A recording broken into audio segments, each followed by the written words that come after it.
បាទគ្រប់ជំរាបសួរទៅកាន់ត្រង់ឯកឧត្តមដូចជំទាវលោកស្រីអ្នកនាងកញ្ញាថ្ងៃនេះខ្ញុំមានថ្មចម្លែកម្ដុំបងប្អូនអរគ្នាខ្ញុំមិនដឹងថាសាច់ខាងក្នុងនោះយ៉ាងម៉េចទេប៉ុន្តែដោយសារតែយើងមើលឃើញថាវារៀងប្លែកមាននេះអុចអញ្ចឹងហើយខ្ញុំគិតថាប្រហែលជា fossil យើងមានសត្វល្អិតសត្វអីផ្សេងខាងក្នុងអញ្ចឹងណាអញ្ចឹងក៏សម្រាប់ចិត្តយកថ្មមកគ្រាប់ហ្នឹងមកដើម្បីធ្វើការកាត់បងប្អូនអរគ្នាខ្ញុំធ្វើការកាត់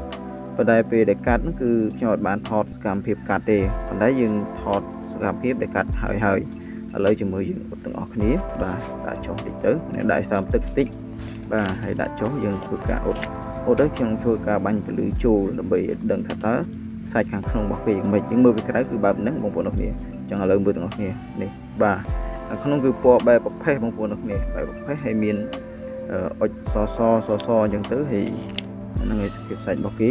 ហើយយើងអាចបុកពលឺពិលចូលបងប្អូនអរគ្នាអាចបុកពលឺពិលចូលជាមួយតិចទៀតខ្ញុំធ្វើការបុកពលឺពិលបង្ហាញបងប្អូនអរគ្នាទស្សនាហ្នឹងហើយនេះដល់ពិលយើងដាក់ពណ៌សណាពលឺសដើម្បីយើងដឹងថាសាច់នៃថ្មហ្នឹងគឺពណ៌អីណាពណ៌រៀងមើលទៅរៀងប្រផេះប៉ុន្តែយើងបុកពលឺទៅឃើញរៀងបៃតងតិចណាបៃតងតិចហ្នឹងយើងកាត់កបិតទី1ហើយខ្ញុំពិនិត្យមើលយូរមែនតើណាហើយមានបំណងខានកាត់ទៅកបិតទី2ឥឡូវនេះជំរឿយើងរៀបចំធ្វើការកាត់ទៅកបិតទី2ទៀតដើម្បីដឹងថា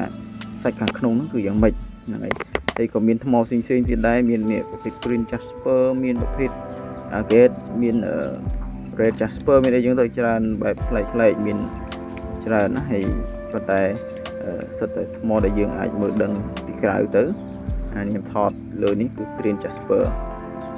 ក្របនេះគឺយើងមិនដឹងថាយ៉ាងម៉េចទេតែក្របទៅមុខទៀតណាឥឡូវជាមួយតិចទៀតខ្ញុំធ្វើការកាត់ហ្នឹងហើយបងប្អូនអរគ្នាកាត់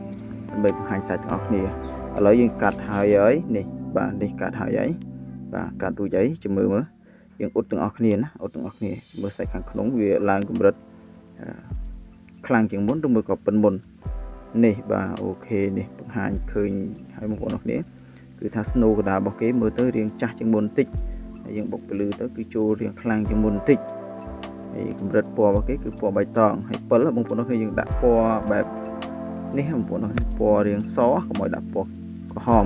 សម្រាប់មើលកន្លែងប្រេះបែកផ្សេងទេតែពណ៌សនេះគឺសម្រាប់មើលសាច់ថ្មនោះពណ៌អីយើងបុកពលឺចូលទៅណាយើងដឹងពណ៌ដឹងអីបន្ថែមយើងមើលនឹងភ្នែកអាចដឹងថាប្រភេទថ្មនោះពណ៌អីទេប៉ុន្តែយើងបុកពលឺទៅគឺយើងអាចដឹងថាជាប្រភេទថ្មពណ៌អីអូខេ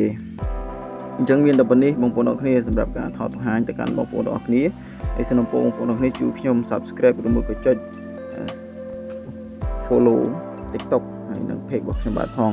ជូនពរបងប្អូនអរគ្នាទទួលបានលាភបានជ័យសិរីសុខស្ដីមានសុភមង្គលវិបុលសុខគ្រប់ប្រការគ្រប់ក្រុមគ្រួសារទាំងអស់គ្នាមានអ្វីដែលជាចំណុចខុសឆ្គងសូមមេត្តាខន្តីអភ័យទោសផងបាទអរគុណគ្រប់ជម្រាបលា